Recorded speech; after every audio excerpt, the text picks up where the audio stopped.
Seja muito bem-vindo para mais um vídeo da nossa leitura anual da Bíblia da C. E hoje nós vamos falar sobre o capítulo 15 e o capítulo 16 de Atos. E o capítulo 15 é um concílio. O que é um concílio? É uma resolução, uma grande reunião de resolução. Mas de resolução de quê, bispa?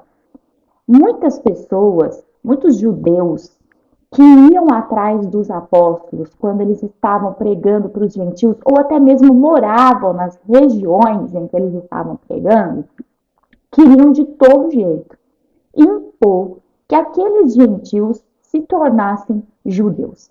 Foi um problema que os apóstolos enfrentaram, mas muito mesmo, porque eles queriam trazer pesos do judaísmo, pesos da religiosidade para a vida daqueles gentios, alegando que se eles não fizessem isso, se eles não fizessem aquilo, eles não estariam salvos. Gente, eu vou te dizer que isso não é uma coisa só daquela época, mas que infelizmente nós, seres humanos, nós temos um problema. Mas um problema que nós temos que cortar todos os dias, eu digo todos os dias porque ele é uma coisa recorrente, então tem que ser cortado todos os dias na nossa vida, que é a religiosidade. Não é porque a gente vive de uma maneira que todo mundo tem que viver.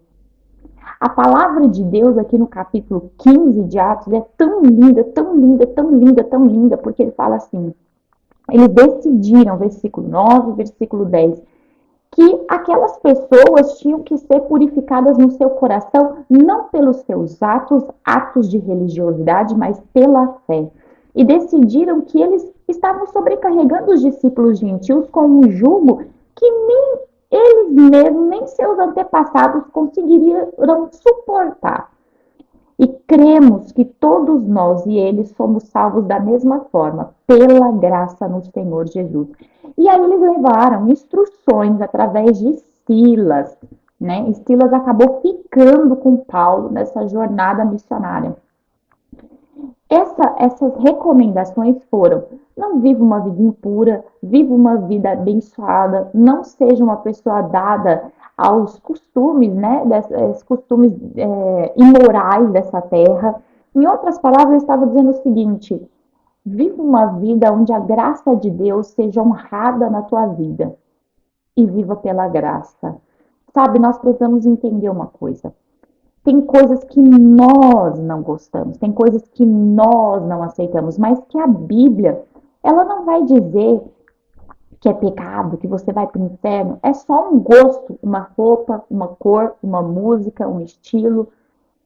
Então, vamos colocar um padrão. Ao invés da gente querer que as pessoas sejam como nós, vamos trazer a graça de Deus. Vamos colocar o padrão da graça de Deus, que é muito melhor que as pessoas vivam pelo padrão da graça e não pelo padrão do gosto humano, do que você optou pela sua vida cristã.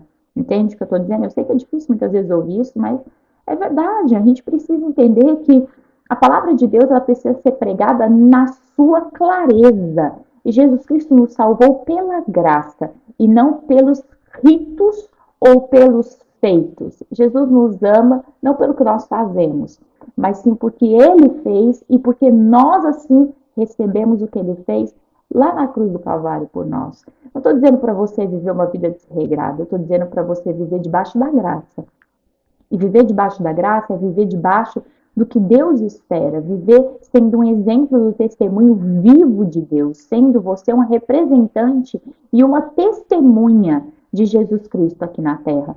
Ela talvez seja até muito mais sério do que cumprir um papel religioso, mas não opere peso sobre a vida das pessoas, pelo contrário, opere a graça. Jesus veio para transformar, restaurar a vida de qualquer pessoa. E mesmo que ela seja muito diferente de você, tenha uma cultura, um pensamento diferente do seu, a graça de Jesus também é para ela. E eu sei que Deus está falando com você em relação a esse assunto, porque Deus nos tem chamado a levar as pessoas para Jesus Cristo. No capítulo 16, Silas segue jornada com Paulo e eles encontram Timóteo e começam a treinar Timóteo e vão passar por um período muito conhecido na prisão, quando os dois são presos injustamente. E e estão orando dentro da prisão. E a prisão, então, abre as suas portas. Deus dá uma experiência para o carcereiro, a um ponto dele levá-los à sua casa, eles ministrarem batismo, mas eles voltam. Eles voltam para a prisão porque eles vão sair em honra. Nunca fuja de nada, nunca queira um caminho facilitado. Sempre aceite o plano e o processo de Deus e Deus vai te dar honra. Eles saíram em honra daquela prisão e eles encontraram também uma pessoa muito especial que é Lídia. Lídia, uma porta aberta de Deus para aqueles homens. Na casa de Lídia começou uma igreja, porque Lídia tinha um coração aberto. Ela não julgou eles por nada. Quando eles saíram da prisão, na casa de Lídia já estavam reunidos muitas pessoas ali na presença de Deus. E eles abriram as portas e reconheceram que eles eram homens de Deus.